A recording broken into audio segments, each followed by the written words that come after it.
Hey everybody, it's Galmadex, and welcome back to some more Magic Arena. Today I'll be playing an Innistrad Midnight Hunt Quick Draft. In these Quick Draft formats, we will be drafting exclusively against bots, which gives us as much time as we want to make every pick during the draft. We will be playing against human players who did draft with their own sets of bots at the end of the drafting process. So without further ado, let's head into our first pack and see what we want to pick here. We have a powerful rare, the Croaking Counterpart. However, it is a dual colored rare.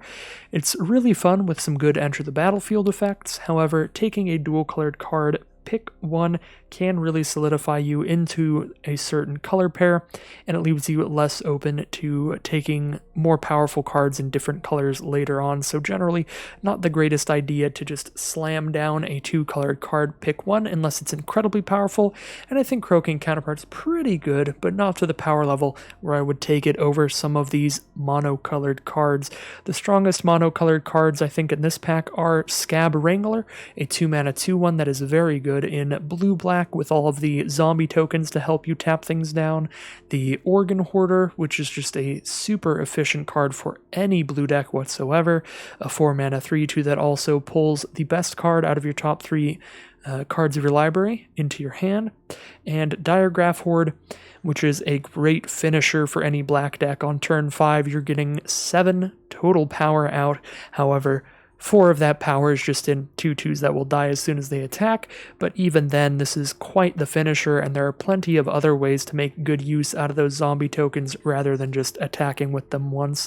You also do get to exile 2 cards from graveyards, so you can exile flashback cards or disturb cards like the Gale Drifter here to take a little value away from your opponent, sort of like a pseudo discard effect there if you're exiling a flashback or disturb card from their graveyard.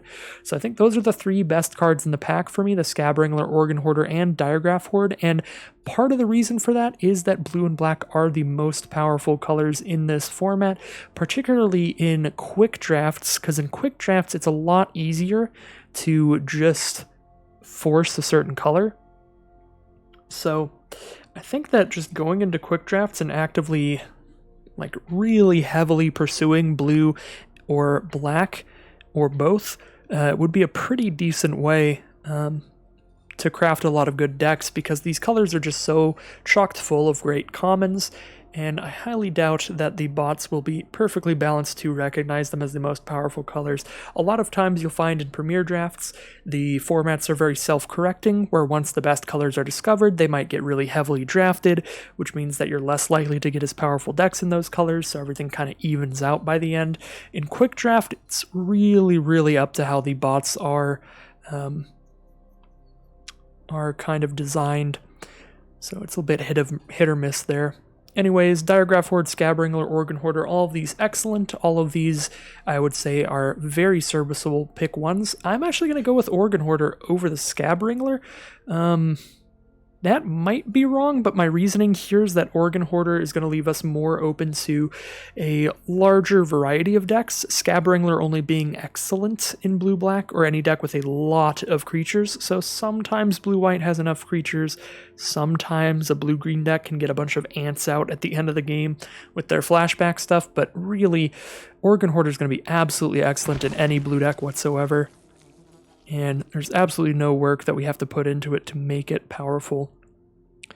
So here, what do we have? Pick 2. We have Shadow Beast Sighting for the blue-green flashback deck. Pretty good card, 2 4/4s off of the one card. It does cost a ton of mana to get the second one, and it plays quite poorly against blue, but still theoretically quite a great green card there. Revenge of the Drowned, if we want to stay in just blue, this is probably one of blue's best pieces of instant speed interaction. It's very close to removal spell. It's either a huge tempo play, making your opponent skip their next draw step by redrawing whatever you put on top of their library, and practically skip their next turn, requiring them to just recast it for all of their mana. It's either that huge tempo play if they put it on top, or basically just a removal spell if they put it on bottom. So Revenge of the Drowned has been quite good. And then Covetous Castaway, pretty great, but going to be exceptional only in the blue-white Disturb deck, but pretty great for any blue deck, I would say.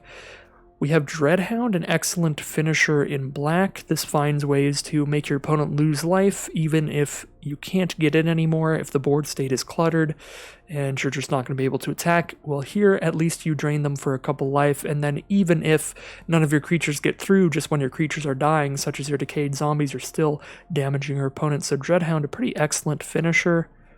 So I like Revenge of the Drowned or Covetous Castaway here just to stick to blue, or Dreadhound if we do want to sort of lock ourselves into blue-black. If you really like blue-green, you could take Shadow Beast Sighting, or if you really like blue-white, something like Loyal Griff would not be terrible here. It does work really well with Organ Hoarder, being able to return it to your hand and get its Enter the Battlefield effect again. I think I'm going to slam down... Let's slam down a big finisher, just slam down a Dreadhound here and just go for blue-black, just force blue-black against all of these AI bots that might not know the best cards in the format yet. And now we do get past a Morbid Opportunist, which is excellent for the blue-black deck or any black deck, period. You're going to be drawing a ton of cards off of this. If it is not removed immediately, you draw a card when any creature dies, only once per turn, but this triggers on decayed zombies. It triggers when you use removal spells on your opponent's creatures. An absolutely absurd card draw engine, and it's really good with some of the black commons in the set, like Hobbling Zombie, that's a Death Toucher that will trade off in combat, or Defenestrate, that's just an instant speed removal spell. So these are both also excellent picks, but Morbid Opportunist being an uncommon and a very powerful draw engine, the kind of card we're going to see less often. So we're going to take Morbid Opportunist here, but we would be super happy to grab those other cards. Now, what do we have? We have that Revenge of the Drowned, the great instant speed blue interaction, the Devious Cover-Up for the big blue counterspell. Not a massive fan of Gale Drifter, but it's solid too. And not the biggest fan of any of these black commons here. The Outlaw, pretty great for aggressive decks, as is the Vampire Interloper. But neither of these are like perfect for a blue-black deck. Vivisection, pretty great draw spell, but we already have two great kind of card draw cards. Organ Hoarder draws us a card out of the top three. Morbid Opportunist potentially draws us several cards. So I don't really want to slam down a Vivisection, pick three, and just start with three kind of card draw spells, since those draw cards and commit something to the board, which is quite nice. So what do we want here? Occultist even is definitely playable. Very early in the draft to be deliberating this much. These are all commons. We're likely to see more of them later, so I don't think we'll really be missing out on anything here if we take the wrong card. I think I'll just go with Revenge of the Drowned here, get that instant speed interaction and a little bit of decayed token generation. Now we have a Larder Zombie, which is fine for this kind of deck. 1/3 defender, blocks pretty well in the early game, and it gives you a good way to use your decayed zombies without them dying, having them surveil the top card of your library. You look at it and you can put it into your graveyard if you don't want it. So if it's a land and you're flooding out, or if it's a non-land and you need more lands. Another Arrogant Outlaw.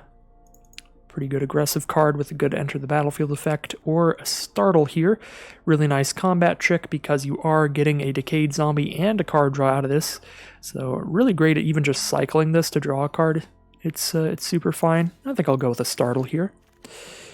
Now we have Novice Occultist, Bladebrand, Geistwave, and Consider. We do see Audric's Outrider in white, which could be a sign that white is pretty open here, but don't particularly care drafting against bots here. I think we're going to be fine sticking in blue-black. We're going to get decently playable cards throughout the draft, unless they take literally everything in our colors. So we have two good Enter the Battlefield effects, I guess, Organ Hoarder and Dreadhound, for the Geistwave to recast something, and you can also use it to slow down your opponent if you really need to, kind of like the Geistwave here, although I do like Novice Occultist as well. Card has not been bad for me.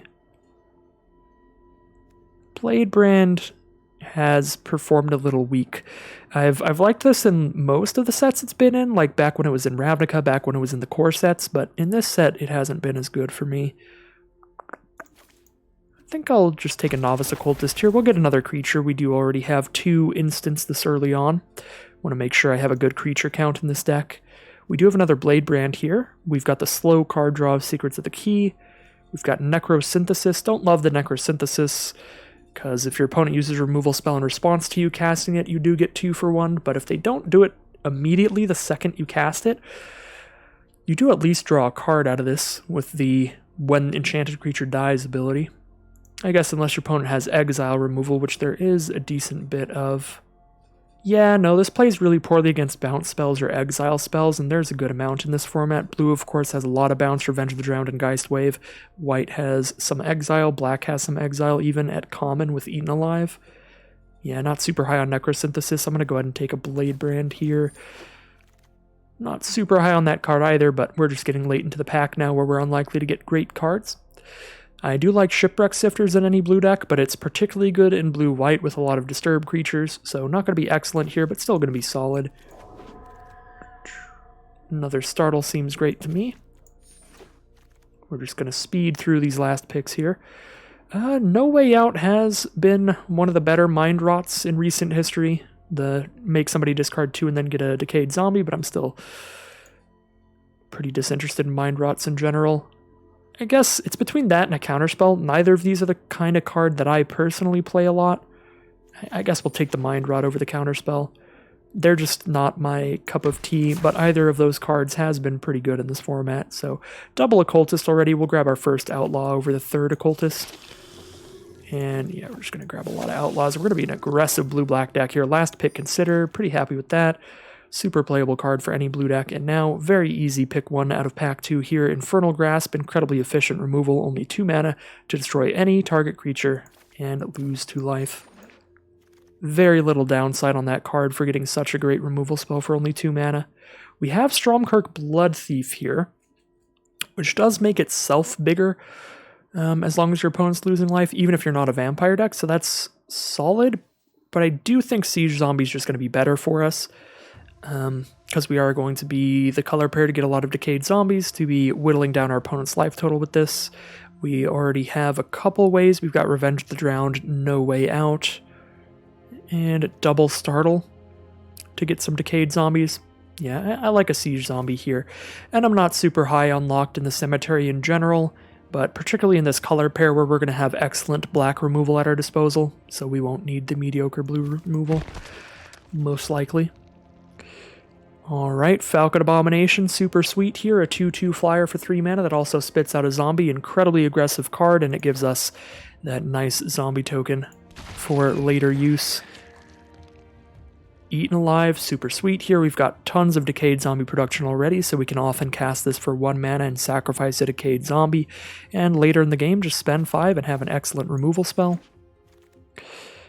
Alright, what do we have here? Moorcrut Behemoth has been a pretty solid finisher for these kinds of decks, just a 5 mana 7/6 menace if you've got a Decayed Zombie to sacrifice. Otherwise, still a 7 mana 7/6 menace. It's gonna be the biggest creature on the board, unless you're playing against like werewolves, in which case you've got plenty of spot removal to take a big werewolf down and then start smashing him with the Moorcrut Behemoth. So pretty great game ender here. Happy to take it over Bladebrand, Secrets of the Key, and Blood Pact. We are already going to have some decent card draw just from Morbid Opportunist and Organ Hoarder type cards. So I'll take another finisher here with Moorcrut Behemoth. And now another kind of card draw here. Crawl from the Cellar has performed pretty well. 1 mana to return a creature from your graveyard to your hand and put a +1/+1 counter on a zombie you control, and then you can flash it back for 4. We'll see how many zombies we have, but the +1/+1 counter is really just gravy on the mashed potatoes. It's 4 zombies here. So we're not getting a +1/+1 counter on things that often. I mean, we'll most likely at least get a +1/+1 counter onto a Decayed Zombie token, but getting a counter onto a token that's about to die the second it attacks anyway is not that impressive. So that part's not super good, but just the recursion of being able to bring back creatures for really cheap, just 1 mana, bring 1 back, and then 4, bring another back. It's a 2 for 1, brings 2 creatures back over time. I do like the Crawl from the Cellar. I suppose there's also Fading Hope, which would be good interaction. Only 1 mana to bounce any creature back to its owner's hand. If you're bouncing a small creature, you get to scry 1 as well. So Fading Hope's quite good. Yeah, I could see an argument for Crawl from the Cellar or Fading Hope here. Both of these would be pretty nice. Hopefully in blue-black, though, all of our interaction is just permanent removal spells in black, so I'm just going to take Crawl from the Cellar. See if we can't get enough just regular removal to to use that as our non-creature cards. And now I'll take a Bait Hook Angler over the Shipwreck Sifters, simply because we're not getting counters on these things too often. We'll just take the Good Disturb card. This gets out on the board, trades off with something, then comes back as a 1/2 flyer, which is likely to start chipping in for a couple damage, or at least gives you one more chump block. Pretty good rate, just being able to disturb it really easily. And gonna be pretty easy scrolling through the rest of this pack, it looks like. Just take the only on-color cards as we head into the final pack. I guess I'll take Blood Pact here over the Jack-o'-lantern. I guess we get double Blood Pact if we really need them. Alright, and in the final pack here, we get a pretty fun rare to play around with. Champion of the Perished. 1 mana for a 1/1. However, whenever another zombie enters the battlefield under your control, you put a +1/+1 counter on it. So it gets a +1/+1 counter whenever a decayed zombie token enters the battlefield, which means we have 4 zombies plus, let's count them up here, a ton of decayed zombies. 1, 2... 3, 4, 5, 6. So we have at least 10 zombies in this deck. This is likely to turn into a 2/2 or a 3/3 quite often for only 1 mana. That is a pretty excellent deal. We're just going to scoop up the Champion of the Perished. And here we are in pack 2. We get a great instant speed black removal spell here, Olivia's Midnight Ambush, 2 mana for -2/2. If it's nighttime, give -13/-13 instead. So sure, this only kills small creatures if it's not nighttime, and we're not likely to have ways to make it nighttime in our deck, but that's okay because most of the time we'll need it to give something more than -2/2 would be against a deck with a lot of big creatures, such as a werewolf deck, that they're actively making it nighttime anyway, so anytime they have a giant werewolf out at night, we can just give it -13/-13, and any other time, 2 mana instant speed, -2/2, not bad at all. Olivia's Midnight Ambush, pretty sweet card there, and another fantastic rare for us, the Bloodline Culling, 3 mana at instant speed to give target creature -5/-5 until end of turn, or alternatively, give all creature tokens -2/-2 until end of turn. It's great on just the -5/-5, but anytime you get to wipe all of your opponent's tokens out, that should be a fun time too. Another excellent instant speed piece of interaction there, and wow, now we have another Eaten Alive, or our first Diregraph Horde, or a Flip the Switch, or a Corpse Cobble. A lot of excellent options here. What are we really missing in this deck? I think we have plenty of options on 1, 2, and 3 mana that we're going to be swapping around here. Let's get some more options for our late game power. I'm feeling like a Diregraph Horde here. Just being a super solid finisher for this kind of deck. However, Eaten Alive would still be pretty high for me, but I think Corpse Cobble and Flip the Switch were a little gummed up there at the mid-range cards for me to be super interested in those. I think Diregraph Horde is also just excellent with Champion of the Perished. That's 3 zombies out on turn 5. That's super fun with the Champion of the Perished. Yeah, we'll go for Diregraph Horde. It's excellent with Champion of the Perished, excellent with Crawl from the Cellar.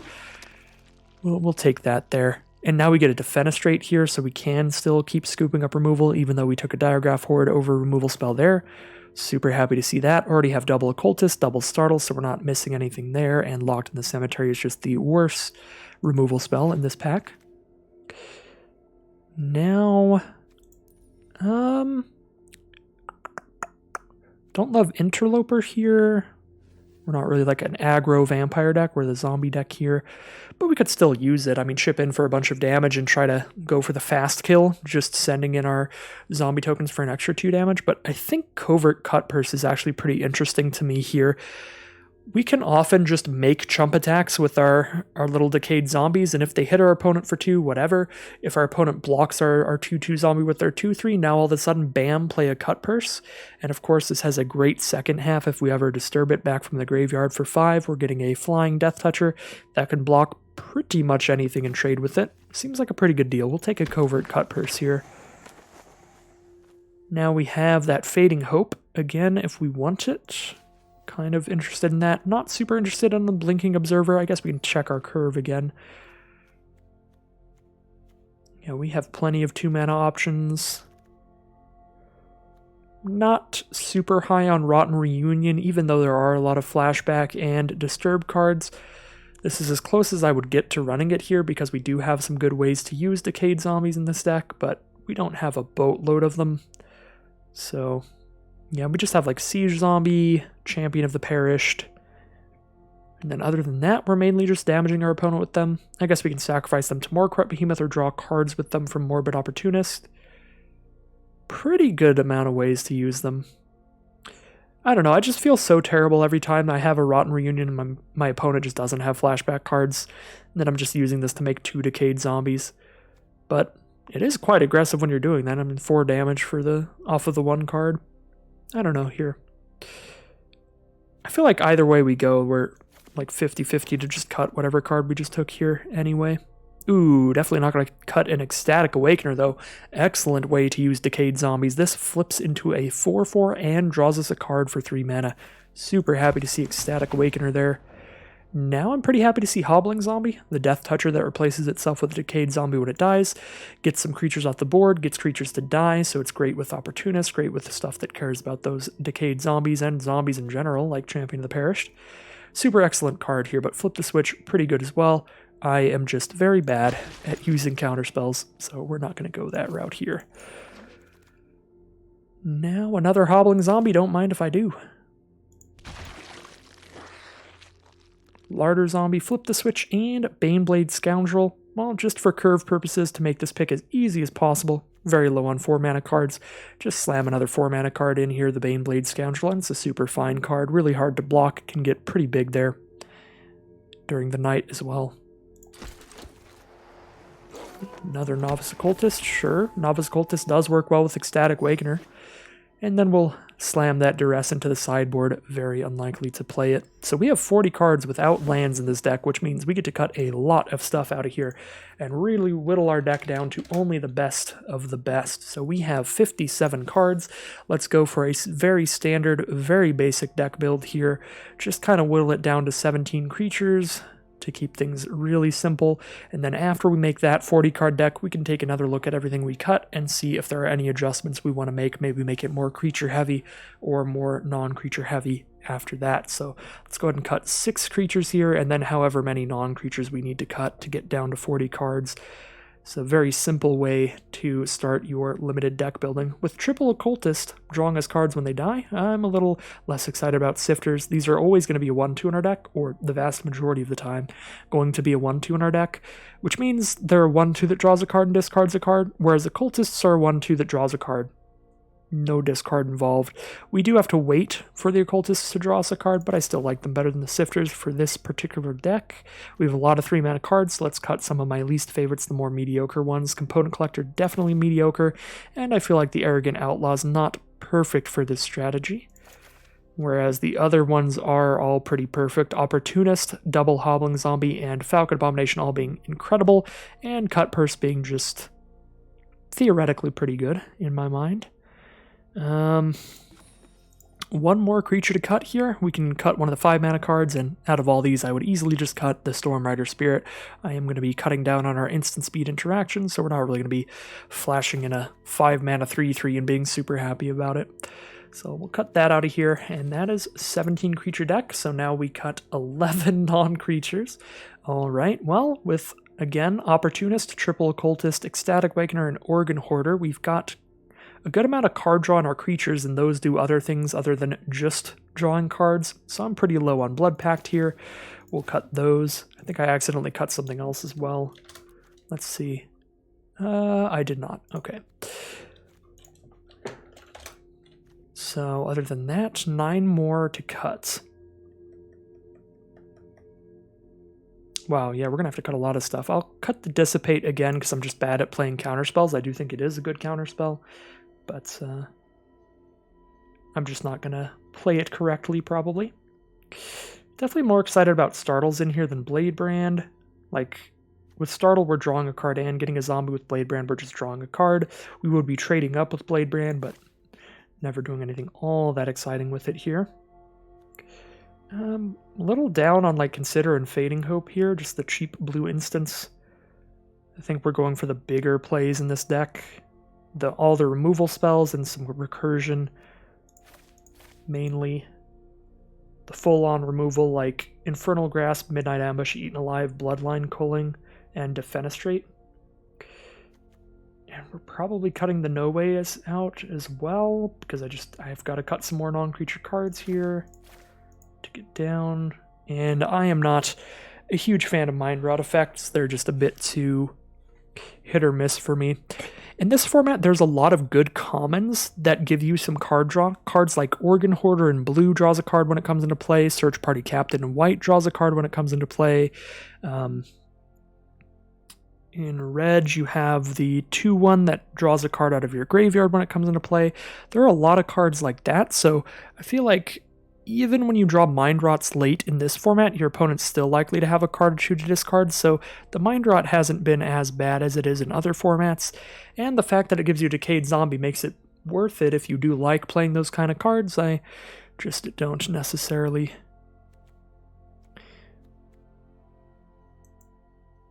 I could see cutting Revenge here, but I'm really unsure now because all of these non-creatures are great. Maybe we start cutting some of the creatures. I think I'm okay with that. Go with a lower creature count because we are getting some Decayed Zombies to support our other creatures. Baithook Angler is like generally a good card, but it's going to make a boatload of sense in here. Probably cut one Occultist before I cut that, though. Then I don't know, maybe Baneblade Scoundrel? It's just good on curve, that's kind of all it is.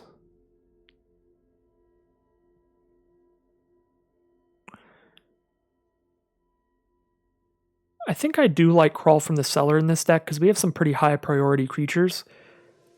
Champion of the Perished is going to be a good one to return.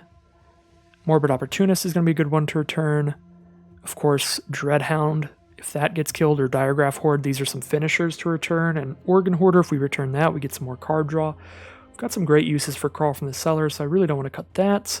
Of course, I don't want to cut any of the good removal, so that just leaves the blue interaction spells, and I think both of those are pretty premium blue interaction spells. I'm back to where I kind of want to cut mediocre creatures, but still want to keep the creature count kind of high here. Oh, Angler's not mediocre, like it's pretty dang good, but I am feeling like cutting it anyway. Really don't know here. You know, let's go.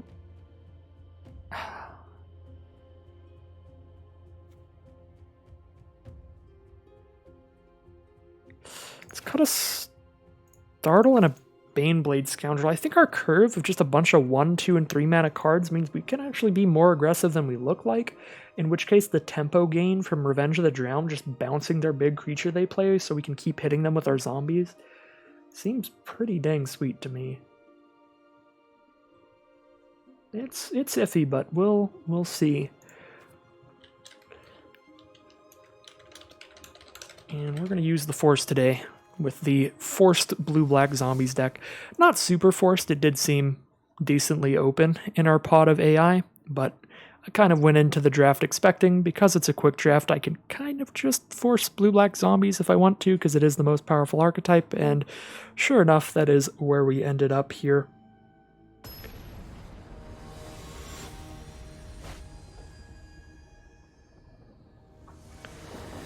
Alright, round 1, let's finally get into the gameplay here and see how this deck works out.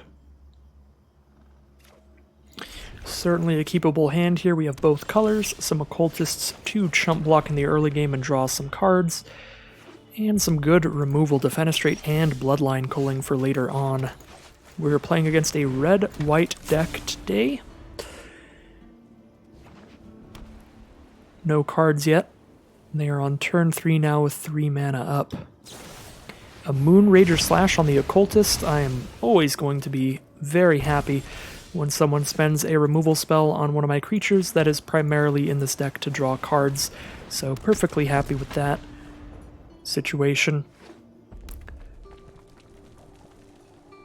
Another removal spell here? Maybe they're just removal spells the deck? I'll take it. It's going to be a good matchup for us because a lot of our creatures just have good enter the battlefield effects. So if we just keep playing creatures and they keep getting killed, this is a game that's looking pretty good for us because most of our creatures, or at least a lot of our creatures, will get some sort of value even if they're immediately killed. And here would explain why they're using their removal so liberally. They're probably a deck with a bunch of Ardent Elementalists to now return all those removal spells, so they're not exactly down a card having used removals on these cards that let us draw a card, because they're just going to draw them right back. It's kind of still a one-for-one trade in the end here. So we can go ahead and kill that Elementalist and draw a card here. This would be our one opportunity, because if we don't kill it right now, they're just going to Cathartic Pyre our Morbid Opportunist, and that'll be off the board. We won't be drawing cards anymore. But I still feel like I want to Diregraph Horde and curve out here and exile that Moonrager Slash from their grave, so at least they can't bring that one back. Could be wrong here.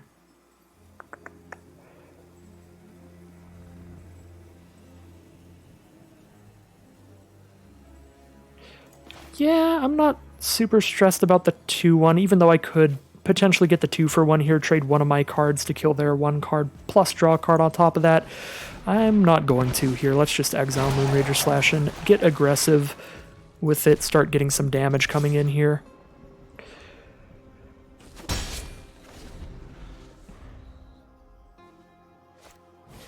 There's a Flame Channeler from our opponent, so Flame Channeler into the Cathartic Pyre to kill the Opportunist. That'll flip the Channeler into a 3-3 now, so we get to see what this back half does. This will get flame counters when they deal damage with spells, and for each flame counter they can remove it to exile the top card of their library and cast it during this turn only. Alright, interesting.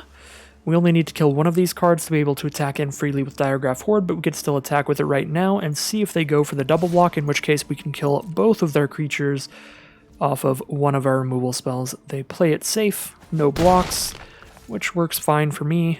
All of our spells are instant speed, so we will just pass the turn. Not super stressed about them attacking me here. We just take 5. I suppose more removal from our opponent could make that a little worse. I suppose we will probably kill one of those now.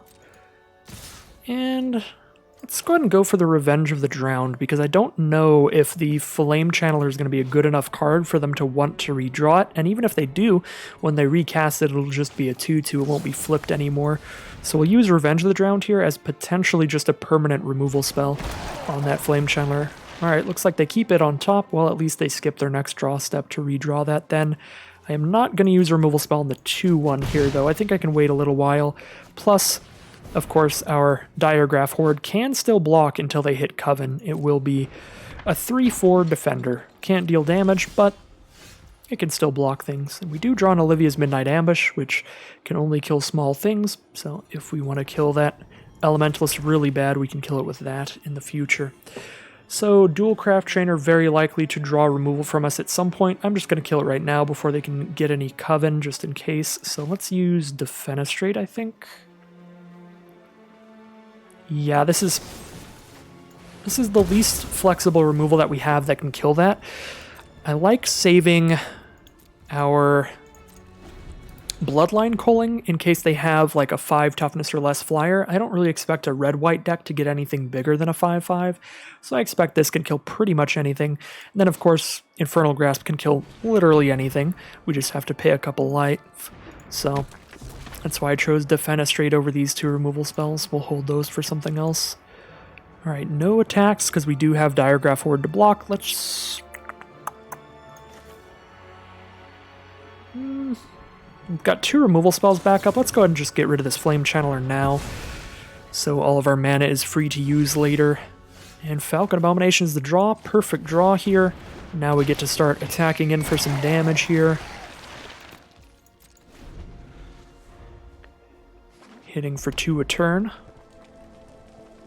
In the sky, unless they have another slash or something like that, which looks to be the case.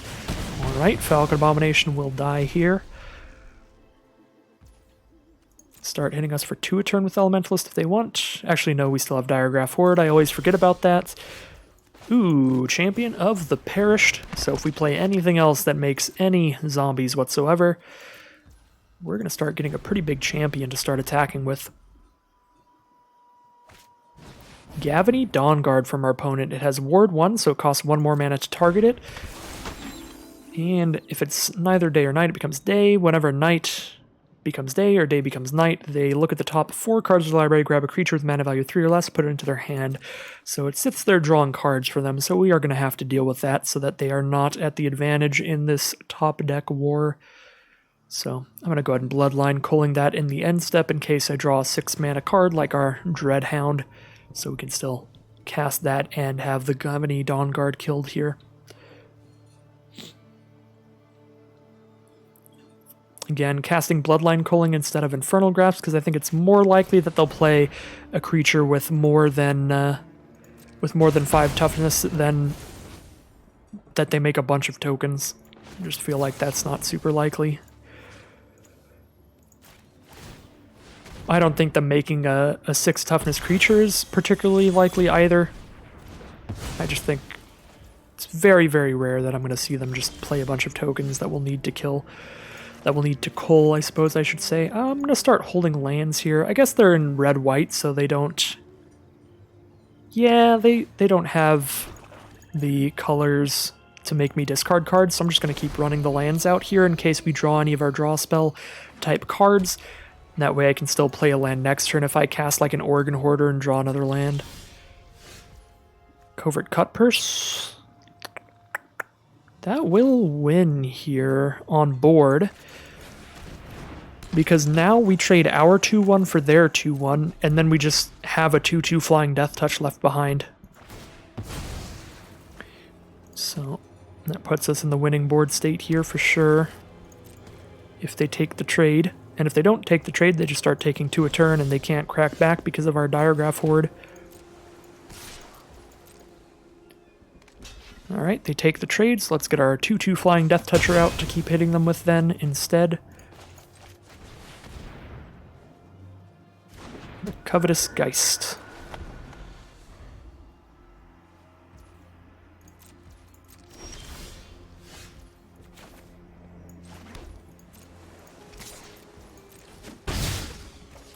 We're holding on to these zombies because we have Siege Zombie in this deck. If we play a Siege Zombie, we'll have exactly 6 other creatures on board, which means we can make them lose 2 life per turn. We also have 1 or 2 ways to sacrifice them that could be of good use. Do I want to kill this 2-1? Not really. Let's go to our turn here. Well, at 10 mana, I might as well stop playing lands here. I think we're good.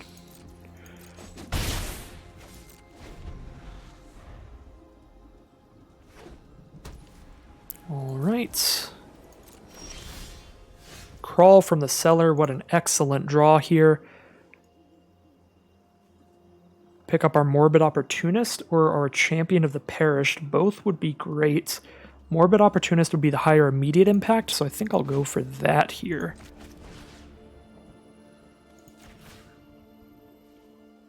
Yeah, because there's just as much power, and with this, we just immediately start drawing cards here.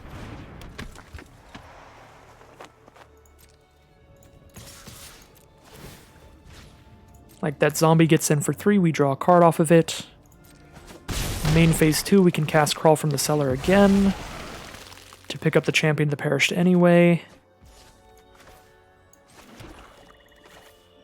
Or something else. You know, I think we're pretty good on board here, right? They've got 1 creature we can kill with Infernal Grasp, and then we attack for 1, 2, 3, 4, 5, 6, 7, 8, 9. Even if they draw another creature, we kill one of their creatures, they block 1 and take lethal. So I'm actually going to hold on to Crawl from the Cellar, because I feel like there's 2 ways they can get out of this. They can play 2 creatures this turn, or they can play a board wipe. And by not playing Crawl from the Cellar, we still win if they board wipe. Alright, and if they just draw nothing, we can just Infernal Grasp and get the kill here very easily. We actually don't even have to Infernal Grasp, but by Infernal Grasping now we can draw another card off Opportunist, so I feel like there's very little reason not to here. If they have a removal spell of their own, it's not going to save them here, since we had one. I believe we've got this.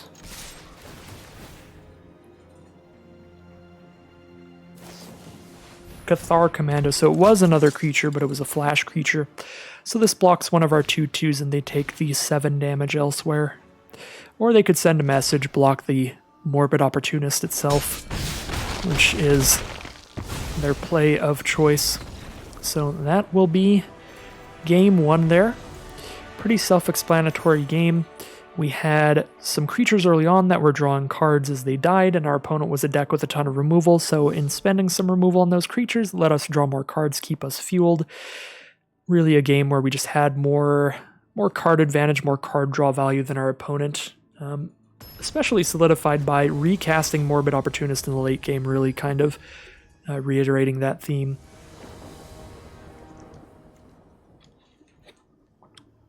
The card draw throughout the game, just making sure we always had plays to make.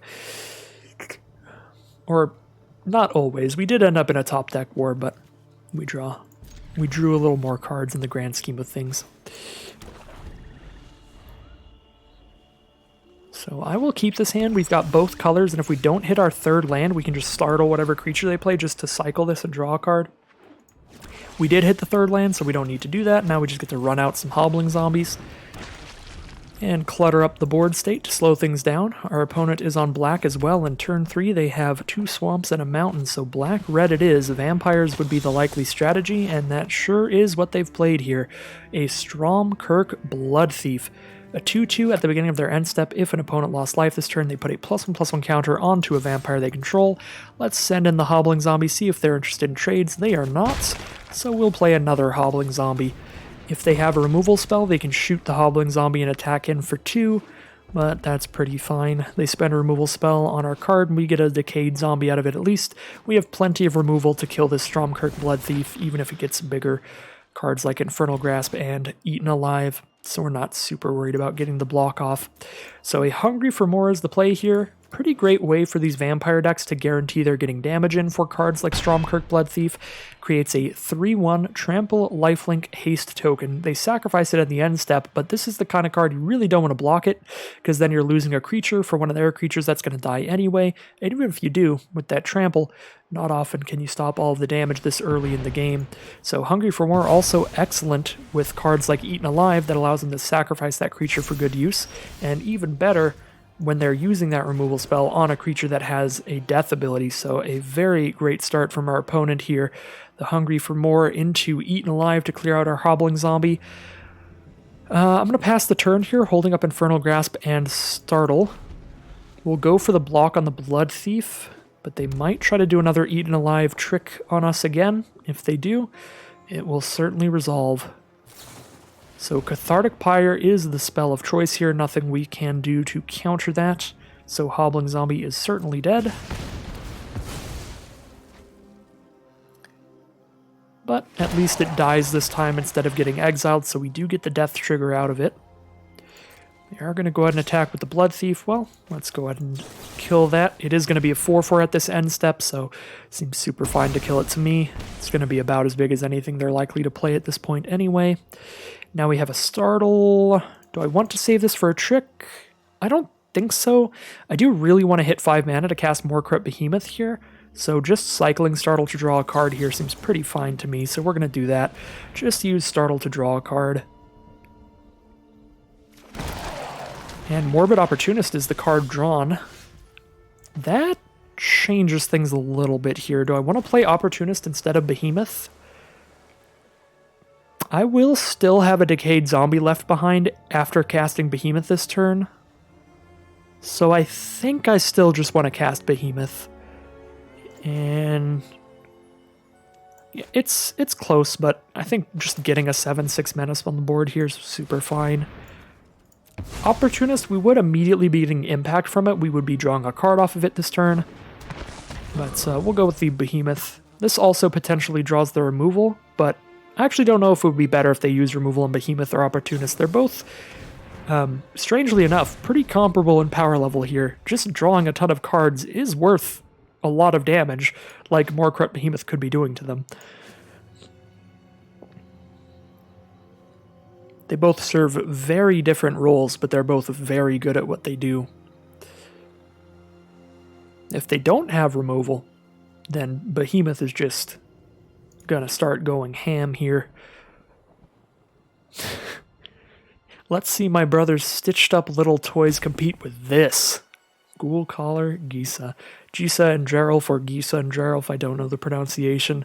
The kind of brother and sister necromancer pair in Innistrad. They've been around since the first Innistrad set. Very fun flavor there that they're just competing, and she's like, yeah, deal with this 7/6 menace. Show me a better reanimated creature than that.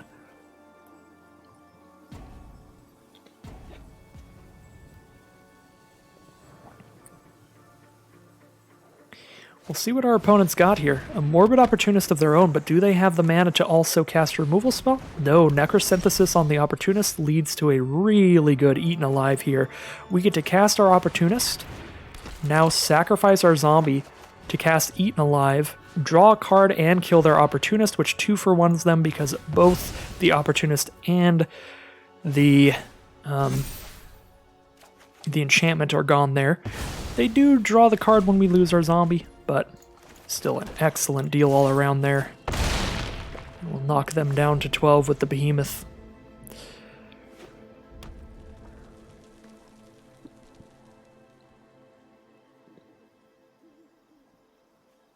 And we did draw the land that we need to cast Dreadhound next turn, another massive threat that is likely to drain them for at least a couple life, even just entering the battlefield.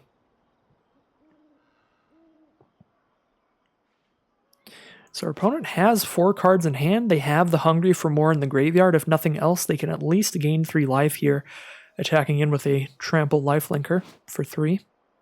We are definitely not going to block with our Morbid Opportunist if they choose to do that.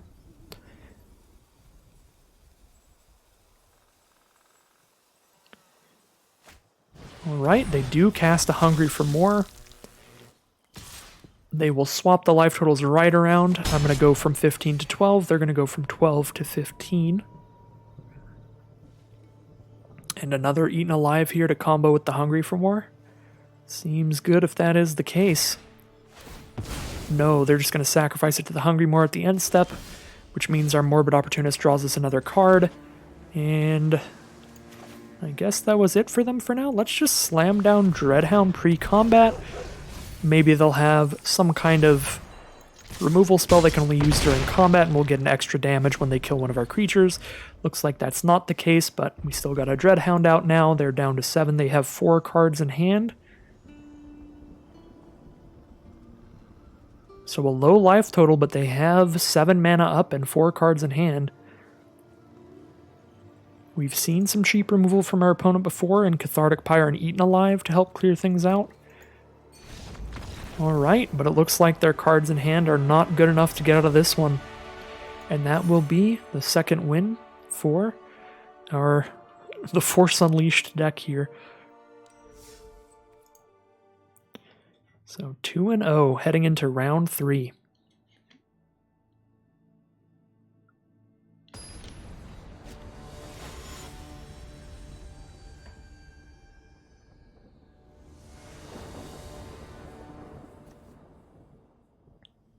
Alright, we're going first. We don't have a blue source immediately, but we have a little bit of time to draw into it. We don't need it till turn 3, and Novice Occultist draws us a card towards it when it dies. Oh. Really don't want to mulligan this, but this is close to where I think we might be in a position where we should. We're going to go greedy with it. Cross our fingers and hope for the best. That is something you will hear me say a lot. So a Consider from our opponent turn 1. They look at the top card of their library. They can put it in the graveyard if they don't want it, and then they can draw a card. Looks like they kept it, and never didn't have it. We draw our blue source on turn 2, letting us play our 2 power creature on turn 2 on the play. Feels good. We are playing against blue-white here, so they are likely to have some disturbed creatures of their own, like the Baithook Angler. So probably going to have some good value throughout this game. Luckily, no creature on turn 2 from them means we get to just keep rolling in with our aggressive start. Could be a Startle here to stop a couple damage. Nope. They're just going to pass through. Let's cast our Falcon Abomination here On turn 3, Cathar Commando is the turn 2 play from our opponent. Flashing that in, a 3-1 they can sacrifice to destroy an artifact or enchantment. Not relevant text against our deck, but it is a 3-1. Now, Morning Patrol, the 2-3 Vigilance for 3. That turns into a 2-1 Flying Vigilance for 4. So I am not going to trade with Cathar Commando here with our 2-2 Flyer. I'd like to keep that around to keep hitting them in the sky.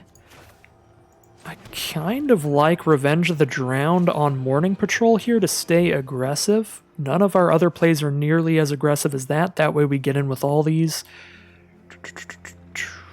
Yeah, otherwise we're just putting a 1-2 out, maybe killing one of their cards. Yeah, let's Revenge the Drown the Morning Patrol here so we can attack in for at least 4. Can attack in for 6 if we want, because we will still have a Decayed Zombie left behind. Yeah, who knows when else we're going to get in with the zombies. Let's actually just attack in with it here, get that extra 2 damage, speed up the clock. Only really need to keep 1 or 2 around, I guess, for sacrifice effects like Eaten Alive. Firmament Sage from our opponent. We are going to want to get rid of that as quickly as possible. Otherwise, that will draw them a lot of cards throughout the game. So we can either cast an Eaten Alive for 5 mana or sacrifice our 2-2 to do that. We could also play a Novice Occultist and then sacrifice it to Eaten Alive just to cycle the Novice Occultist if we really don't think it changes things much here. I think I'm pretty good to just spend the full 5 on Eaten Alive here. Keep the zombie around and just not cast these 2. I guess we do get to cast all of these cards if I do the cost reduction, which means I can cycle Startle immediately if I want to. Just cycle Startle, then sack the zombie that makes.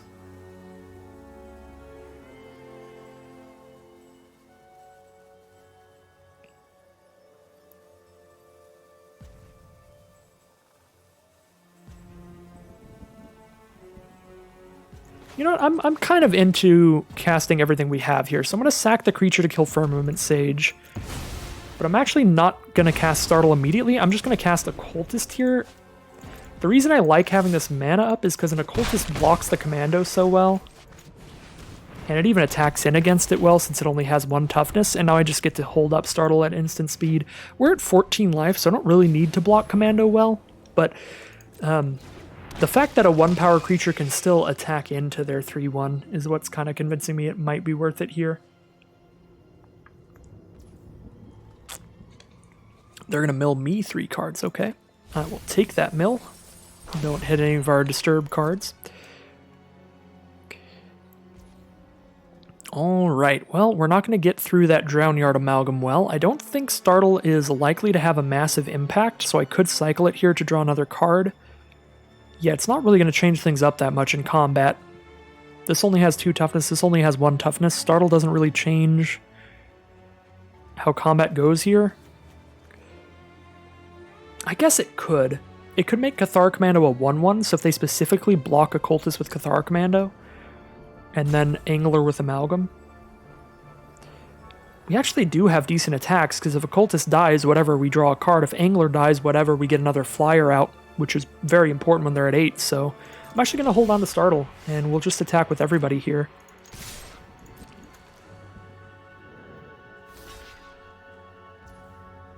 Okay, so they are not going to block the Occultist, so we just hit for 3 here, and now we get to make the Angler a flyer. Sure. Yeah, Startle's not really going to change that. Now we get our flyer out, which is great. Now we're hitting for 3 damage a turn in the sky, and they're at 5 life, so that's a 2-turn clock. And we're holding up a Startle just in case something weird happens. It is starting to look like we should have just cycled Startle, because it again doesn't look like it's really affecting combat. Ooh, now that they have a 3-4 flyer and we can't attack in unless we deal with that, I really need to draw specifically removal or something that taps that down, so this seems like as fantastic of a time as any to just draw a card off of Startle. Don't really care that we're not getting value. That being said, our opponent also attacks here, which makes the Startle wonderful. because now we get to kill their commando without losing a creature, and Siege Zombie's a beautiful draw, the exact kind of thing we need here, but we'll cast Organ Hoarder first to see what we draw into. Ooh, Crawl from the Cellar or Hobbling Zombie, both looking excellent. I want to view the graveyard. No creatures in the grave right now, actually, so yeah, Crawl from the Cellar actually not looking great, and it'll go to the graveyard if we don't pick it up, so we can still flash it back. So we'll take the Hobbling Zombie, and then here, if we attack in with all 4, they block here and take 2. Yeah, we just cast Siege Zombie then and don't attack, because they take 2 damage whether we attack or not, so we might as well not lose any creatures. So Siege Zombie being an excellent draw here. Now that our opponent has stabilized the board state with a big couple of 6 toughness blockers on the ground and a 4 toughness blocker in the sky, we're going to need that extra bit of reach that Siege Zombie gets us, finding an alternate way to win the game without attacking. Ooh, the full value Sunset Revelry. Get a couple 1/1s, gain a bunch of life, and draw a card. Alright. They're at 9 life now, which means it is going to take significantly longer for Siege Zombie to kill them. Ooh, Bloodline Culling. We can kill both their 1/1s and our 2/2 Decayed Zombie with that. We can pick up Champion of the Perished now that they milled that, but that's not that exciting. Kind of just like playing a Hobbling Zombie and holding up Bloodline Culling. Just keep playing things the Siege Zombie way. 5 blockers, 6 attackers. Keep things up the Siege Zombie route here. 2 damage a turn.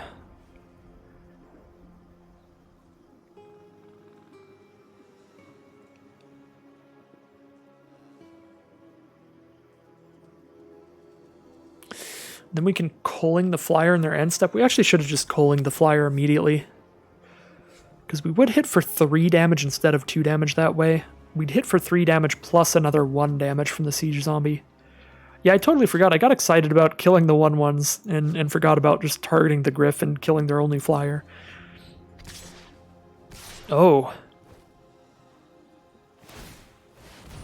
Oh, they're going to try to find a way to kill us before we can kill them with Siege Zombie. Well, if they just attack with Soul Guide Griff, then we just get to attack with our Flyers for 3. So we hit them for 2 right now, they go to 5. We hit them with our Flyers for 3. We then have 5 untapped creatures. We just play 1 more creature, tap Siege Zombie, and win. So we no longer need to Bloodline Culling. We might even be able to Bloodline Culling the tokens for a win on the spot. Yeah, let's take the 6, I think.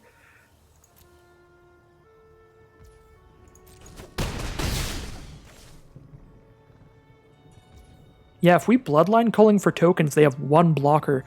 Their 1 blocker blocks our 3 power creature, and we hit them for 1, 2, 3, 4, 5, 6, 7, 8. Definitely lethal, even without tapping Siege Zombie here. So let's see if it works out. They likely have something in their hand here as their last card, although it could also just be Drownyard Amalgam's ability holding for them. Alright, creature tokens get -2/-2. Get rid of those 1/1s, they're down to 1 blocker.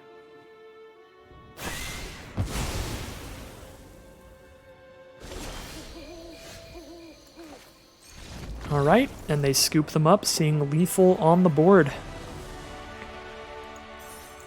So a bit of a misplay there. The second that I drew Bloodline Culling, I should have just noticed that it can kill Soul Guide Griff and we'd get in there with the Flyers, but panned out alright for us. Still just 1 immediately the next turn, which we would have had we played the correct way as well. So 3 wins and no losses for the Forced Blue-Black Zombies deck. We are 1 with the Force today. Heading into round 4 now. Alright, well, only 2 mana, but some excellent cards, and we have both of our colors here. So may as well keep it, get a Siege Zombie out there, and hold up some removal.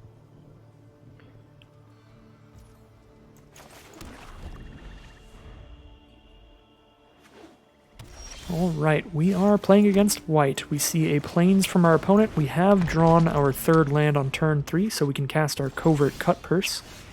And that is likely what we're doing. As good as the Enter the Battlefield effect is, it's the only card we can play here turn 3 to keep our curve going and stay aggressive.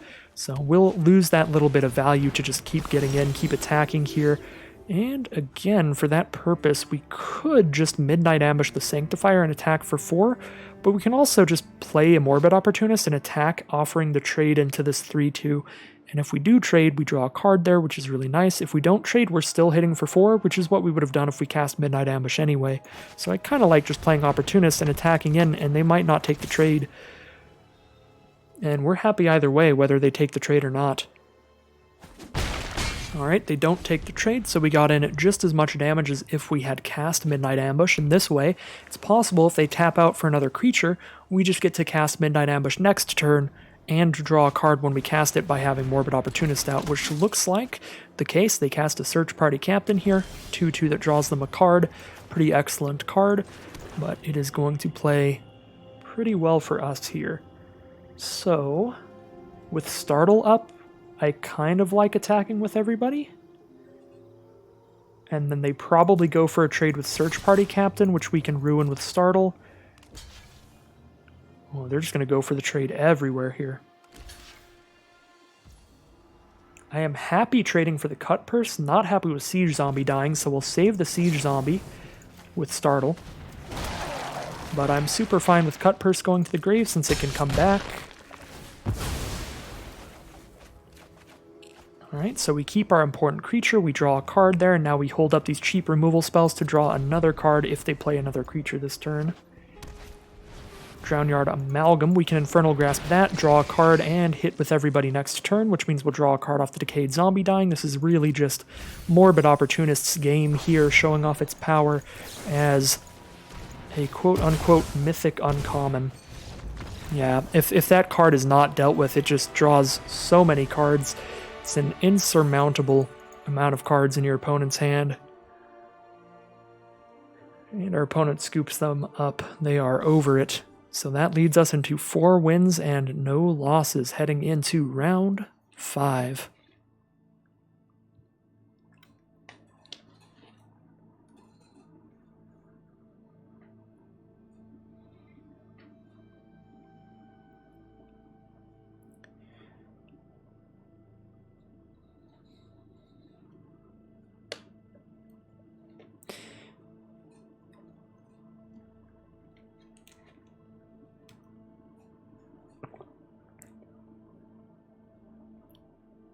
So yeah, once again, that was really Morbid Opportunist's game. We drew so much off of that so quickly, and choosing to play that turn 3 instead of just killing one of their creatures worked out really well. I'm glad that I put it through my head that if we just play an Opportunist, they probably don't block anyway, so we're like still curving out aggressively, and then by having it out, if they don't immediately have removal for it, it is just going to take over the game, and that is certainly what it did there. So here we are now, round 5 with a great hand, both colors, 3 mana total, a turn 2 play and a turn 3 play. Not much more you can hope for. We even have a turn 4 play if we hit the 4th land.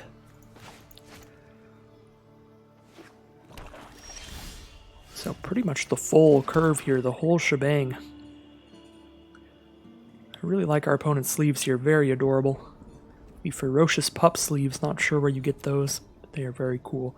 I have been asked before what these sleeves are. These are the Extra Life charity sleeves for 2020. They usually do this once a year. Well, they'll just sell the sleeves in the store for like $5 or something, and all the proceeds go to charity. So it's literally just like a little charity cosmetic, but they look really cute and really fun each time around, so I definitely keep an eye out for that if they do that promotion again this year. Mystic Skull on turn 2 here, so they've got a nice mana fixer that in the late game turns into a big old 5/6 to try to close out the game. Fun card, I don't see it super often because it's very low impact until you're very late in the game and you make a 5/6 out of it. So Ghoulish Procession from our opponent. This is a card I do see a lot and I think is pretty fun.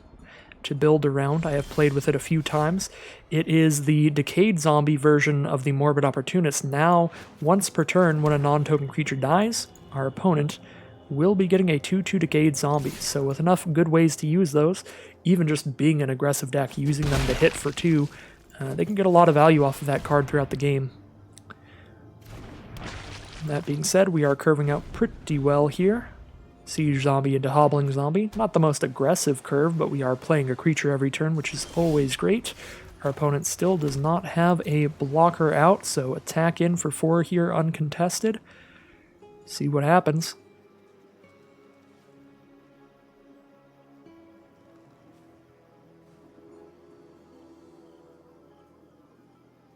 We might even hold up Revenge of the Drowned mana here. Depends how our opponent plays. So they play nothing. I feel like if I go for a Cut Purse, it's going to get countered possibly, but I'm not too sad about it getting countered. Even if it is a Devious Cover-Up, which exiles it, it's not that big of a deal. Yeah, and if our opponent's going to play a big creature that we want to bounce with Revenge of the Drowned, we can do that next turn anyway. We can still just bounce it, so let's cast a Cut Purse. If they use a counterspell on a Cut Purse, that's one less creature they could use a removal spell on and get a Decayed Zombie out of, at least, I guess. Alright, no counterspell. Maybe they're holding up removal here, or maybe they just don't have a turn 4 play. We'll certainly see. It is our end step now, and they pass through. Alright, no turn 4 play from our opponent. They have 5 mana now. They can transform the Mystic Skull. However, it does tap itself to transform it. So it will not be able to block this turn. It'll be a tapped 5/6. So we get to attack in really freely, especially because of our instant speed Revenge of the Drowned as backup. So just attack for 6 here, see what happens.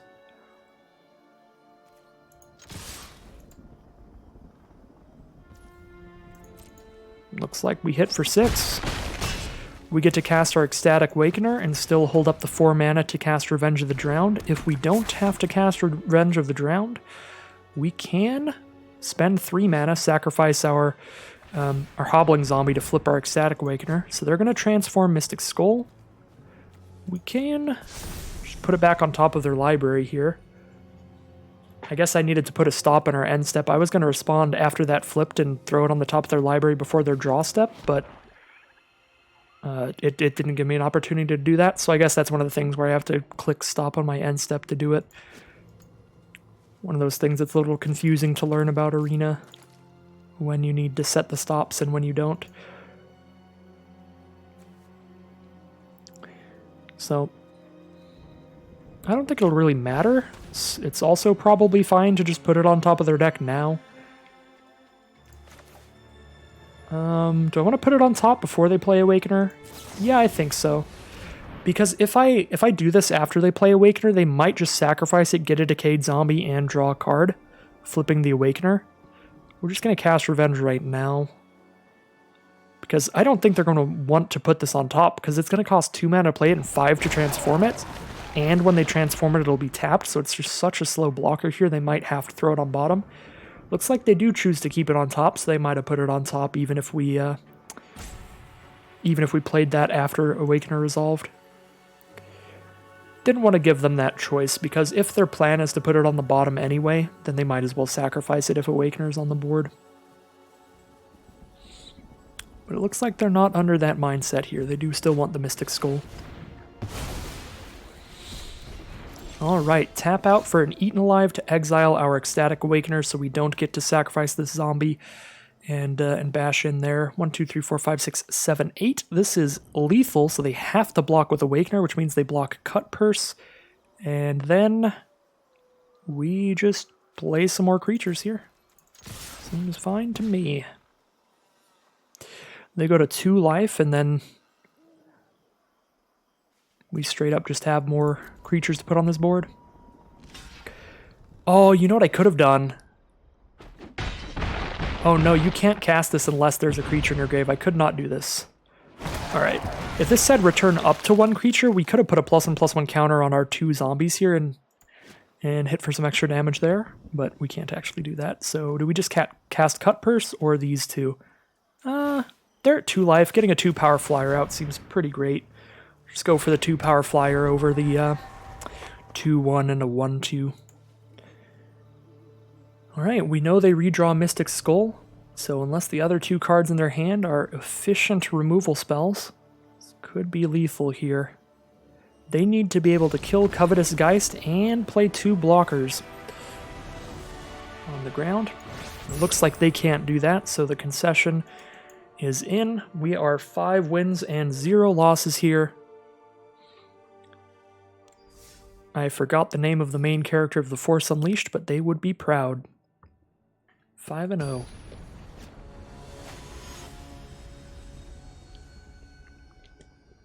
It has been what feels like centuries since I've played that video game. So here we are in round 6 now. Another pretty great hand. This one curves out a lot more awkwardly. We're kind of just playing an Awakener and then chilling until turn 5, turn 6. But we have both of our colors. We've got 3 lands available. Certainly not worth a mulligan.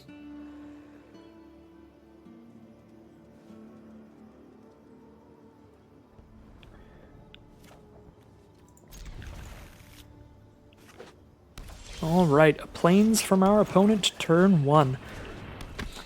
Our opponent is on white.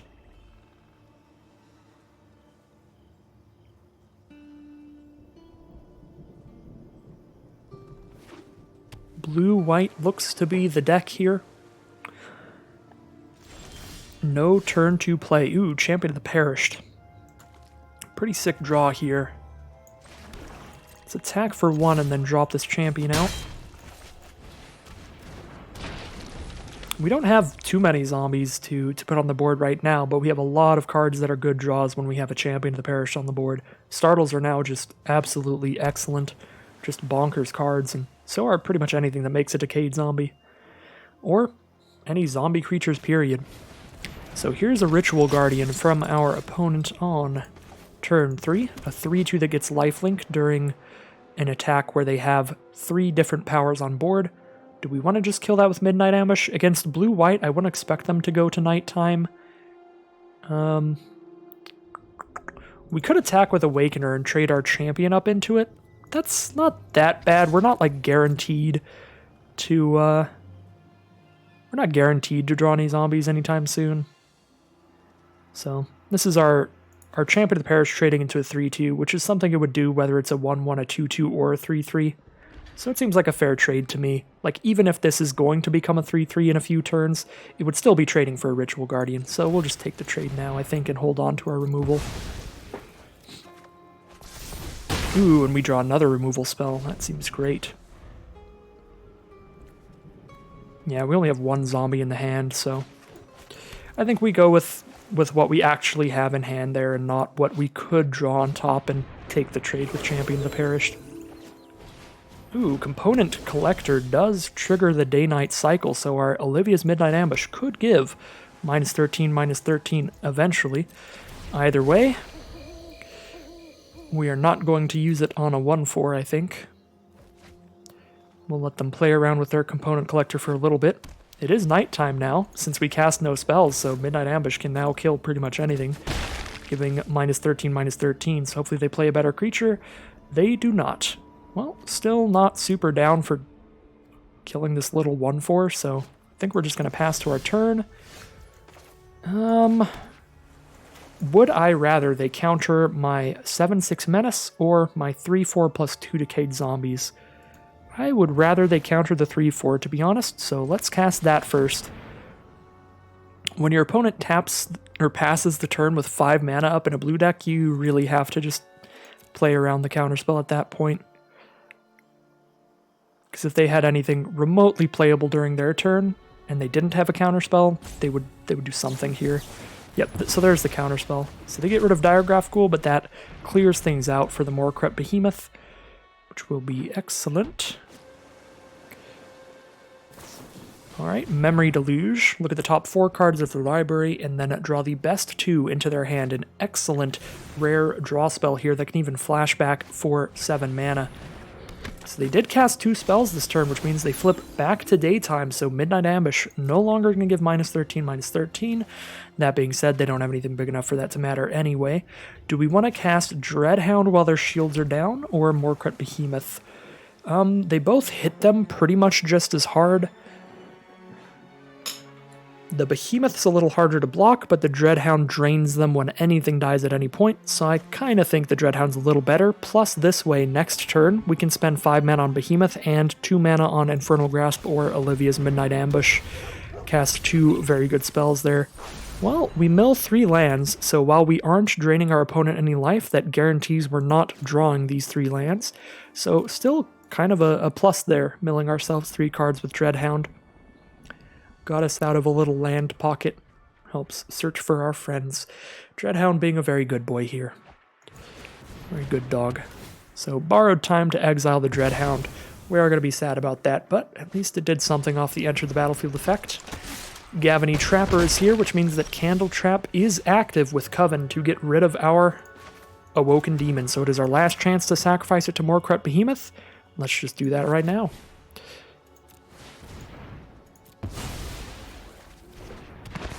Alright, and now we get to hold up a Midnight Ambush or an Infernal Grasp, or just cast it immediately while they are tapped out. I think their scariest creature is Gavany Trapper, because that can just tap Behemoth down every turn anyway, so Midnight Ambush on Trapper seems good to me. We have Defenestrate and Infernal Grasp to kill anything at a later time.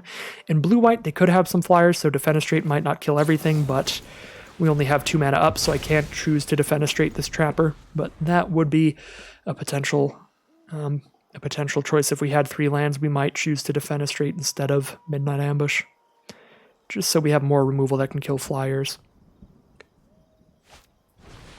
Gavany Dawnguard from our opponent.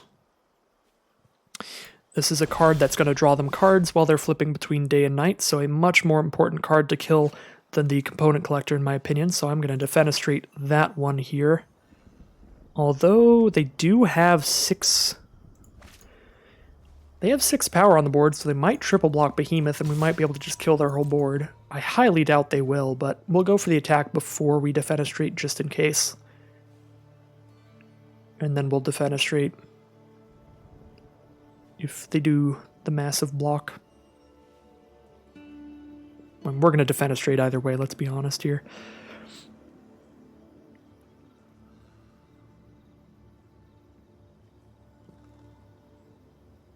Let me check something real quick.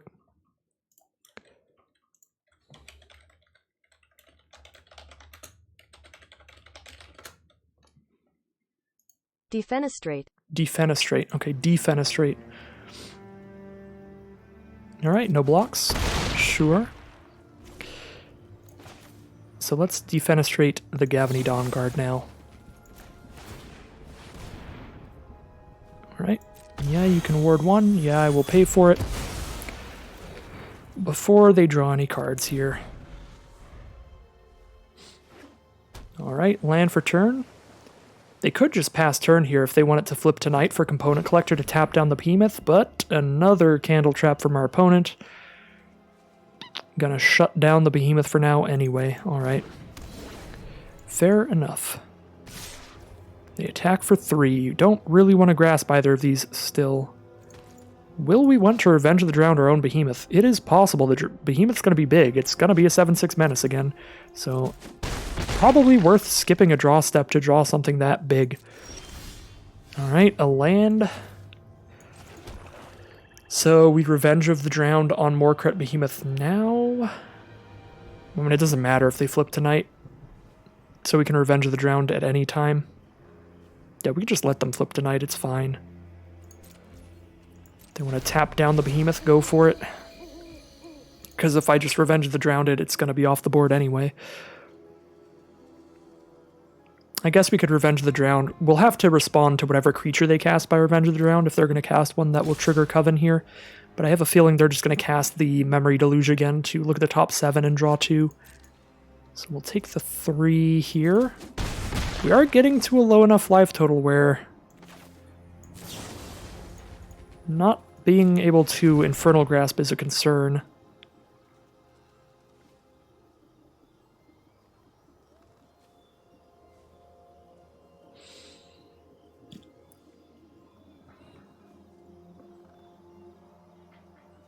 So do they have a counterspell in hand? Is that the one card in hand, or are they going to Memory Delusion response here or something?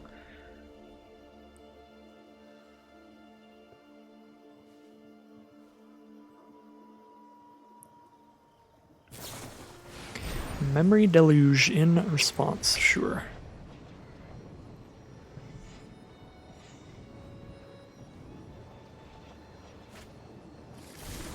So I'm going to do something a little bit weird here. And that is, I am going to sacrifice this Decayed Zombie so I can hold up Infernal Grasp. Might be a little bit dumb, but the Decayed Zombie doesn't actually speed up the clock at all. We just hit them with a 7-power creature twice and they die. Right? Like hitting them with a 7-power creature and a 2-power creature puts them to 3, and then they still die to 1 hit from a 7-power creature. Yeah. I'm gonna sacrifice this zombie so I can hold up Infernal Grasp and kill whatever they cast off of their Memory Delusion. It's gonna look super suspicious here, but we gotta do what we can do here. Fortunately, this is a game where our opponent has won the card draw war with the double cast Memory Deluge plus the Organ Hoarder here. They have now very much won the card draw war. So we're going to fight an uphill battle here. But a 7/6 Menace is huge.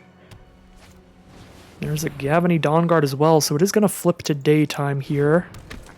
Which means Dawnguard would draw cards, and just as importantly, Component Collector is going to tap down the Behemoth when it goes to our turn. So that's a huge bummer here, but now I think I have to Infernal Grasp and Dawnguard to keep them from drawing even more.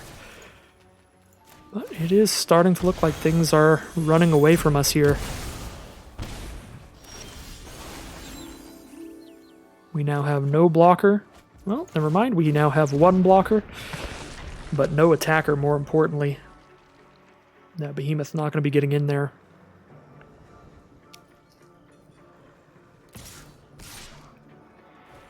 Alright, trade with the bigger creature that can't come back from the grave. Nebelgast Intruder, fine, we have to make this block either way. We don't technically die immediately if I don't block, but I think the block is still worth it even if they have Intruder. Because we get real close to dying. Yeah, and our opponent has drawn some gas from the Memory Deluge there.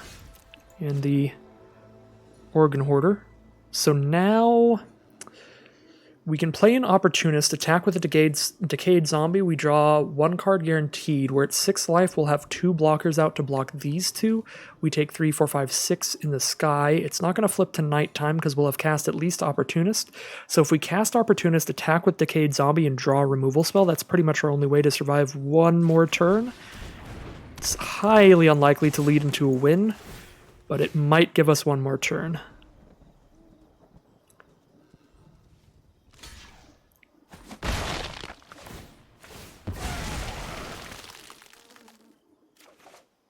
Falcon Abomination is enough to survive if they have nothing in hand. We're off the top, right? Block, block, block, take 4. Certainly is. Alright. We're still trying. Still grasping onto straws here.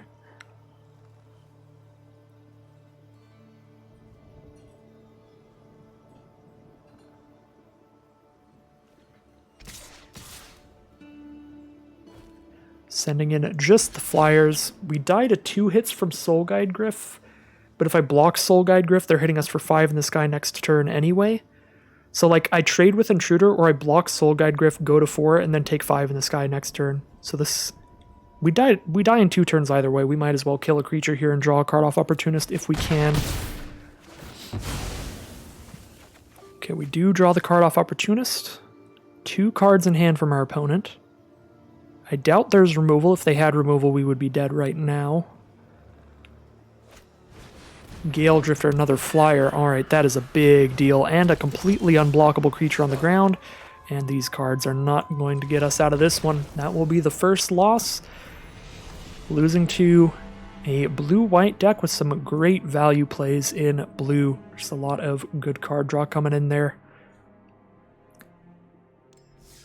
Alright, 5-1 heading into round 7. 2 more losses and we're out, or 2 more wins and we are in it for the full 7 wins.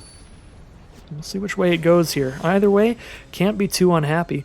We're very close to breaking even. We get like 650 gems out of this, only costs 750 to play. And I paid with gold anyway, so I'm turning gold into gems, which is always fun. Seems pretty nice. So, well, this is better than the first hand I had, because we can actually cast at least one spell.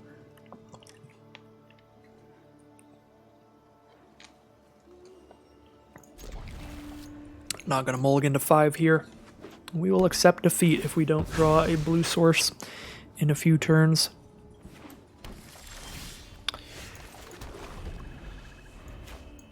Yeah, this hand is significantly better than the first hand because, you know, mulliganing away the 6 mana card means every single card in this hand is castable if we just hit a single island. I kind of like playing Occultist just to chump block and draw a card, get closer to casting everything else in hand. I don't love that, but I like it. I guess we could also just Midnight Ambush Liberator to save us some time here. Slow down their clock. That also seems fine. And we can just cast Occultist next turn and maybe chump block something bigger than a 2/2. That seems pretty fine with me. Defenestrate should kill pretty much anything in their deck. In green-red, I do not expect much flyers, certainly in the green half of their deck. Another Outland Liberator. And there we go, the blue source turn 3. Alright, so they have a Silverbolt to deal 3 to a creature, so if we play a Falcon Abomination, it's just going to die to a Silverbolt. It's not really going to block or trade. Don't really want to cast Defenestrate on the Liberator. I do kind of like playing the Disturb creature. This, like, it gets eaten by Silverbolt, or it trades with a 2/2 early on. Either way, we're pretty happy because we're disturbing this later and getting another card out of it. Alright, so they're going to just immediately pass the turn, which turns the Trapbreaker into a 3/3. So we can't kill that without losing a creature, even if we cast a Startle. We could cast an Occultist and hold up a Startle. I don't really want to Defenestrate their 3/3 when they could play better creatures later. I could also just, like, take 3 for a little while. Now, let's just play an Occultist and pass, because we can't attack in well.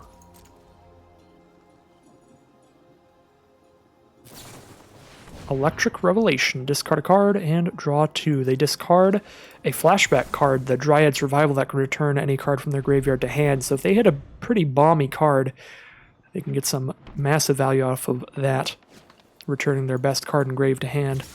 Alright, so with Silverbolt available, there's no good block for us. Even if we double block, they just Silverbolt. If we double block and startle, they also just Silverbolt, and we lose all our creatures. I guess if we startle, we would only lose the Cut Purse, but losing the Cut Purse isn't great. So let's just draw a card off Occultist. No need to startle. Alright, Champion of the Perished, pretty great here. Really good when we play a Falcon Abomination. Alright, well there's our target for Defenestrate. We are going to Defenestrate the heck out of that 6/5. So, go to our turn. Siege Zombie. Again, it's possible we could startle there to cycle it and try to hit a land, but then that's one less zombie to get out when we have Champion of the Perished on the board. I also don't really want to play Champion of the Perished until they've already used their Silverbolt, though. So, I guess we could still cast it here, and then maybe we'll draw our Recursion spell later. It isn't doing much right now, but it is making the most of our mana.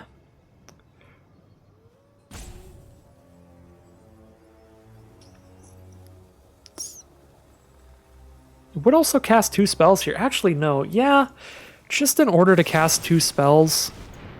Sure, now our champion could get shot down by Silverbolt, which would be a bummer, but now we get to cast 2 spells this turn, which turns the Trapbreaker into a 2/2, which means it will trade for Cut Purse if they attack in, which means they can't really attack in.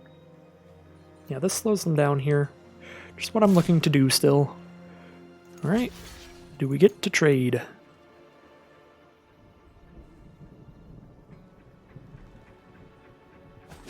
Alright, we get to trade. I am down for that jam. Snarling Wolf here. For 2 mana, it gives +2/+2 till end of turn. They can do that once per turn, so they can essentially make it a 3/3 every time it attacks if they want.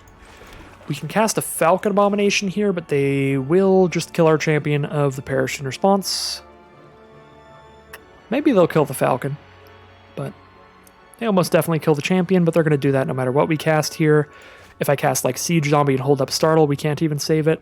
I guess we could cast the 2/2 Flying Death Toucher here if we want, but let's get this Silver Bolt out of the way, get the Bolt to shoot the champion so we can keep all our flyers at least.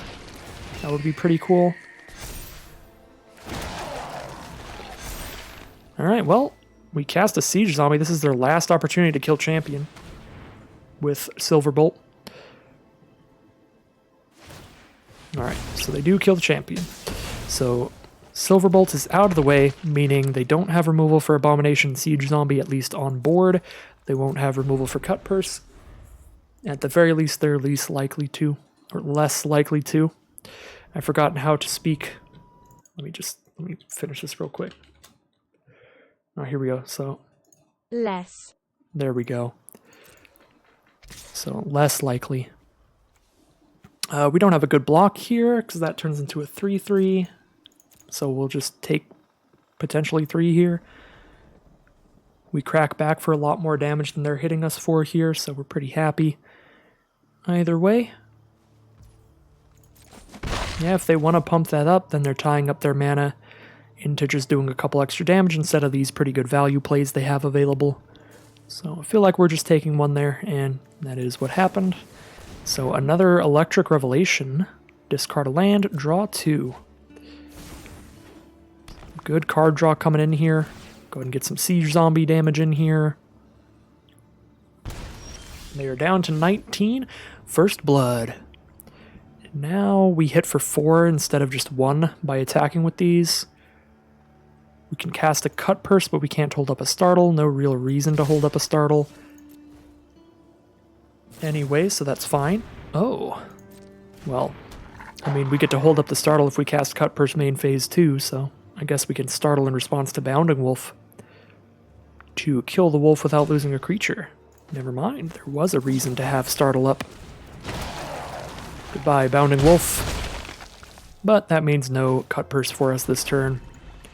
But that's fine. Get rid of that 3/2 without losing our flyer. Seems pretty good. They aren't likely to have a ton of protection against flyers in their deck. And now they're down to just the flashback draw spells, which means on board it's just a 6/5 and a 1/1 on the ground. We keep hitting them in the sky and hitting them for 1 a turn from Siege Zombie. Things are looking pretty great. Play a Death Toucher here, so they can't attack in with their gigantic ward creature.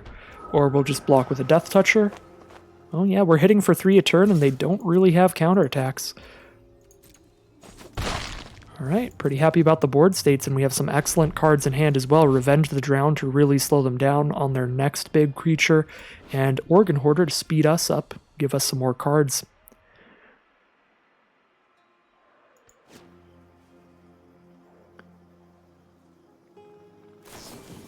Electric Revelation getting recast here, discarding their 1/1 Voldaren Stinger, kind of the red version of the Snarling Wolf. Snarling Wolf coming on in. It is going to hit us for 2 a turn because we don't want to Death Touch into that one, so I suppose they do have counterattacks, but we are winning the race in general, and we are likely to only speed things up as time progresses. Another Electric Revelation from our opponent. They are digging deep. Alright, more Crypt Behemoth. Pretty sick draw. Yeah, I think we cast that over anything else here. Just play a 7/6. And at this rate, at 17, the 7/6 trades for the Burly Breaker as well, so we could also attack like this and sacrifice a Decayed Zombie. Although, I don't think that's right, because I'm not going to want to trade our 7/6 Menace for their 6/5, so we'll just do that.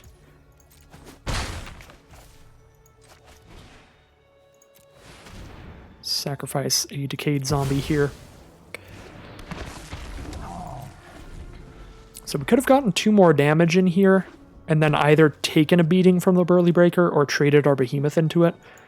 Because then they'd be more likely to attack with it because they wouldn't be trading it down into this Death Toucher. Alright, well there's what they're digging for. Tovolar, a massive, massive threat in any werewolf deck every time you see it. So that is a really, really big deal. So basically if they have 3 or more wolves or werewolves at the beginning of their upkeep, it is always going to be nighttime. Doesn't matter how many spells you cast during their turn, it is always going to be nighttime. Their werewolves are always going to be massive, and they can give them +X+O and trample for X mana, which is pretty bonkers. Tovolar, the #1 reason to be drafting green-red werewolves. Basically, I would say the only big reason to be drafting green-red werewolves, although I guess there's Arlen as well. Anyways, we are very much looking to draw into removal. Otherwise, we're just going to throw that Tovolar on top of their deck, and we are just the luckiest player on Arena right now, and we will immediately top deck removal for Tovolar. That, as a matter of fact, exiles it, so they can't return it with their Dryad's Revival that they have in Graveyard. So, probably the best draw in our entire deck there, and we're just going to run with it. Keep things coming in. And bashing in well. This has Ward 1, so we get to put it on top of their library and kill their 2/5 without losing a creature. And that should basically just solidify the game for us with that incredible top deck of Eaten Alive. And there's the concession from our opponent, a brutal ending to that game. Not only do we kill the 2/5 and throw the 6/5 on top of their library, we get a Decayed Zombie that we can use to deal another damage to them with Siege Zombie there. Really, really bad turn of events for our opponent there off of our final top deck. So, 6 wins now, that is where you are guaranteed making value. 850 gems and 1 pack, only 1 win away from the full 7-win run as we head into round 8. Potentially the final boss here if we win this one. If not, we do get one final chance afterwards. Alright, mono black control, let's go. Morbid Opportunist with a bunch of removal spells and then some big creatures to end the game. That's a draft deck, right? Mono black. Don't normally like keeping hands with only one color, but when the card quality in hand is as good as this is, we can just pretend we're playing a monocolor deck and not be particularly unhappy about it. That being said, we have drawn our island now, which is beautiful. Our opponent has started with a Ghoulish Procession, so what I would expect would be a turn 3 Defenestrate, or something like that to kill Morbid Opportunist and get a Decayed Zombie. Would be a pretty good deal for our opponent. Morbid Opportunist is a must-kill target on site. So I would expect if they have cheap removal that can kill the Opportunist, now would be the time. But it's possible they don't. It's possible that their cheap removal just gives -2/-2 or something. So we have to be worried about flash creatures here, but the only ones I can think of are the 2/1 Nebelgast thing and the green card. So yeah, they would just play a 2/1 here, and Opportunist doesn't die to a 2/1, so we'll attack all in. If they want to play a Nebelgast intruder and kill our Occultist, we're fine with that. We'll draw 2 cards in that interaction. We draw 1 from Opportunist and 1 from Occultist dying. Do we hold up Defenestrate or just cast Falcon Abomination? I'm never going to remember that this is Defenestrate. I fully realize that now. They could be holding up the 3-mana counterspell. Yeah, let's just see if they are. It's not that big of a deal if they counter a Falcon Abomination. It'd be a much bigger deal if these get countered. And if they just get a 2/2 Decayed Zombie, it's really whatever on this board state. We can keep attacking in if they want to hit us with that Decayed Zombie or sacrifice it for something. We get to draw a card off of Opportunist. So, yeah, we'll get rid of that flip to switch on a lower impact card like Falcon Abomination. Alright, this is mono counterspells the deck. So now we're going to cast an Occultist and it might get countered. But if they counter an Occultist, that's super fine. They're not going to flash in anything to Defenestrate.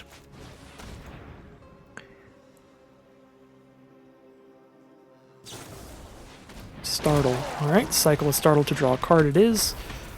Which very well could mean that they were just holding up a counterspell, but since we didn't present them anything good enough to counter, they chose to cycle their Startle instead. So there's the Eaten Alive to kill the Opportunist.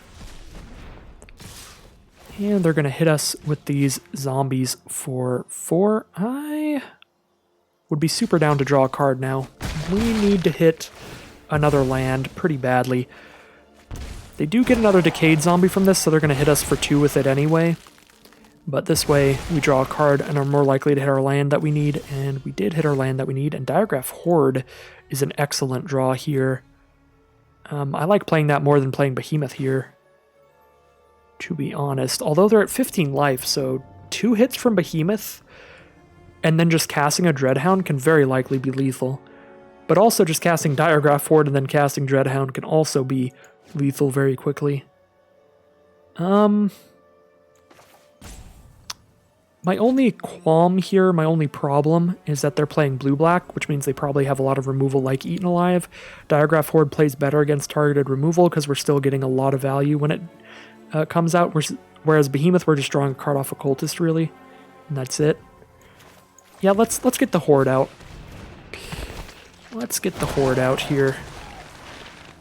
And just get rid of their removal and counterspell from their grave, just in case they have, like, Leer or something. And yeah, I'm not super likely to block. They have a single 2/2. I don't really think they're attacking here, so let's get the 1 damage in. Alright, Drownyard Amalgam, they're tapping out for that. They do have 1 mana left. But it is not a blue mana, so we don't have to worry about counterspells here. Alright, we did not hit the Dreadhound mana. We do have Defenestrate to get rid of that Amalgam if we wish. But now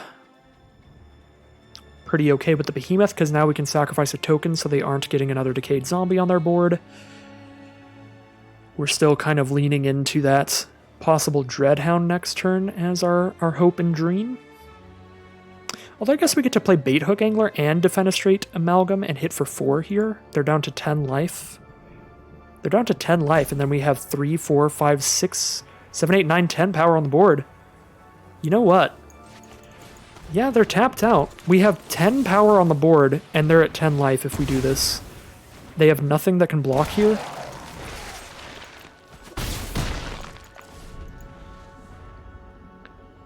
So yeah, next turn we should attack for 4, 5, 6, 7, 8, 9, 10. If we draw a removal spell, they're almost definitely dead. Even if we don't, Dreadhound is a huge threat if we hit a land, because then we hit them for life off the Decayed Zombies, but it looks like no creatures or removal in hand. They just ran out of plays, flooded out a bit there, and that aggressive line will close out the game. So the reason I didn't attack with the zombies there, even though they didn't have any blockers out, is that makes it more likely if we hit a land that Dreadhound kills them, because we are making them lose a life off Dreadhound. Plus, that makes it so if we don't hit the land for Dreadhound and they play enough blockers to survive, we can also sacrifice a zombie to Behemoth. So there's multiple reasons not to just slam these in for value there, or for extra damage there. But yeah, that panned out pretty well. A 7-win run, 7 wins and 1 loss here for our Use the Force deck. I should have called this the Force Unleashed, because that's what I've been calling it in my head every game afterwards. Either way, a full 7-win run out of this quick draft. A pretty great time here, 950 gems and 2 packs, maximum rewards out of the quick draft. But that is going to end the draft for today. That is probably going to be my one and only quick draft of the format. I am very much a fan of Premier Drafts over quick drafts. I just really like drafting with other players. You never know what the draft pods are going to be like, what players are going to prioritize the most, and formats are a little more self-correcting that way.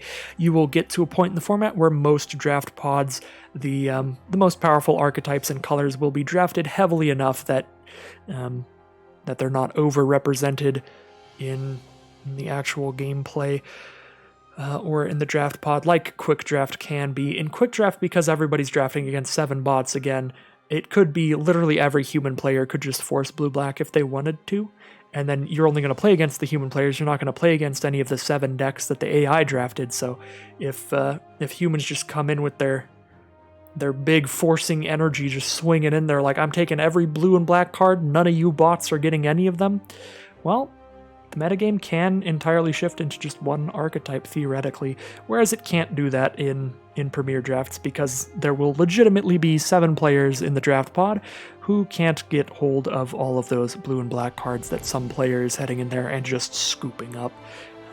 But I think I said my piece on that earlier. But anyways, there was the one quick draft of Innistrad Midnight Hunt. I do still like to show off each event of each format at least one time in terms of limited stuff. We've got Momir coming back tomorrow. I will definitely do at least one video of Momir just because I really enjoy that format.